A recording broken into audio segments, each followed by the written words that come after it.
Sometimes, under pressure, your mind doesn't speed up. It goes blank. You forget simple words, you freeze. You make decisions that don't feel like you. This isn't weakness, it's not lack of intelligence. It's your brain doing exactly what it was designed to do under threat.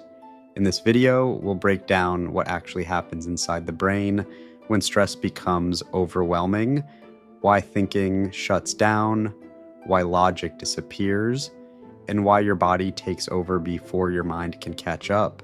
Once you understand this, you'll stop blaming yourself for reactions that were never conscious choices. Stress itself is not bad. A small amount of stress sharpens focus, it increases alertness, it prepares you to act. The problem begins when stress crosses a certain threshold. At that point, the brain stops optimizing performance and starts prioritizing survival. From that moment on, clarity is no longer the goal, safety is. To understand why the brain shuts down, we first need to understand which parts of the brain are involved in thinking and which ones are involved in survival. Your brain is not one unified system. At the front sits the prefrontal cortex. This is the thinking brain. It handles logic, planning, impulse control, emotional regulation, and decision making. Deeper inside is the limbic system, which includes the amygdala. This is the survival brain. When calm, the thinking brain is in charge. When threatened, control shifts. Under intense stress, the survival brain overrides the thinking brain entirely, and that's where shutdown begins. The amygdala's job is simple: detect danger, react fast. It does not care about nuance, it does not wait for evidence. When it senses threat, real or perceived, it sends an emergency signal. This is often called an amygdala hijack. Blood flow is redirected away from the prefrontal cortex. Cognitive functions slow down. Reaction takes priority over reflection. This is why stress doesn't just feel emotional, it feels physical. When people say their brain shuts down, it's not literal. The brain doesn't turn off, it reorganizes.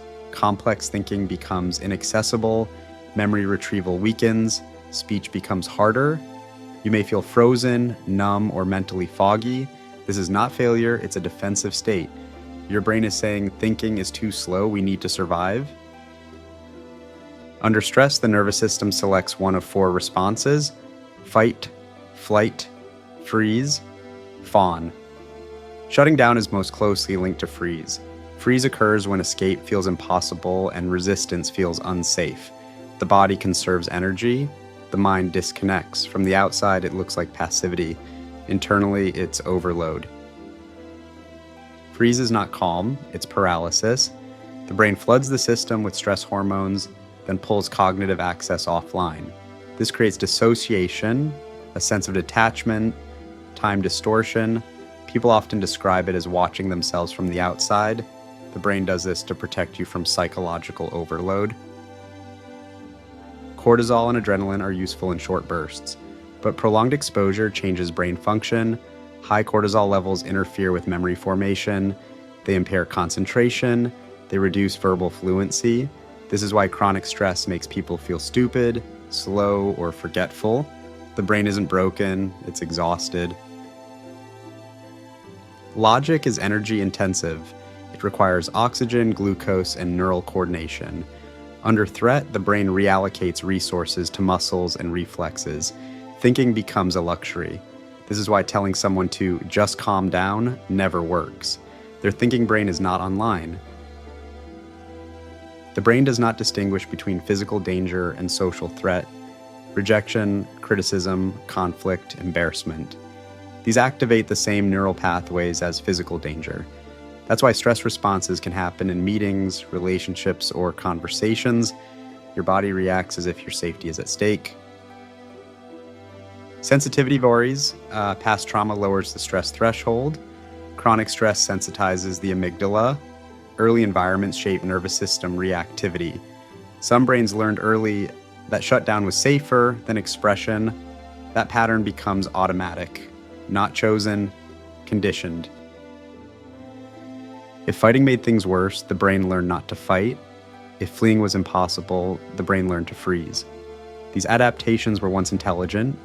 They become problematic only when applied to situations that no longer require them. Understanding this reframes shutdown from weakness to adaptation. Once the nervous system enters shutdown, it doesn't reset instantly. Stress hormones linger, the brain remains cautious. Pushing yourself to think clearly too soon often backfires. Regulation comes before reasoning. Safety comes before clarity. The thinking brain reactivates only when the nervous system feels safe. Slow breathing, grounding sensations, predictability, these signal safety to the brain. Once safety is detected, blood flow returns to the prefrontal cortex. Clarity follows. When you understand shutdown, shame disappears. You stop asking, "What's wrong with me?" and start asking, "What overwhelmed my system?" This shift alone reduces stress intensity because the brain responds to understanding as safety. Stress isn't just about intensity, it's about capacity. Two people can face the same stressor and respond differently. One has reserves, the other doesn't. Shutdown happens when demand exceeds capacity, not because you're weak, but because you're human. You can't force the brain out of shutdown, but you can support it back to regulation, less pressure, more permission, clearer boundaries. The brain recovers fastest when it doesn't feel judged. The brain shutting down under stress is not a malfunction. It's a survival response shaped by biology, experience, and environment. Once you understand this, you stop fighting your nervous system. And when you stop fighting it, it finally feels safe enough to let you think again.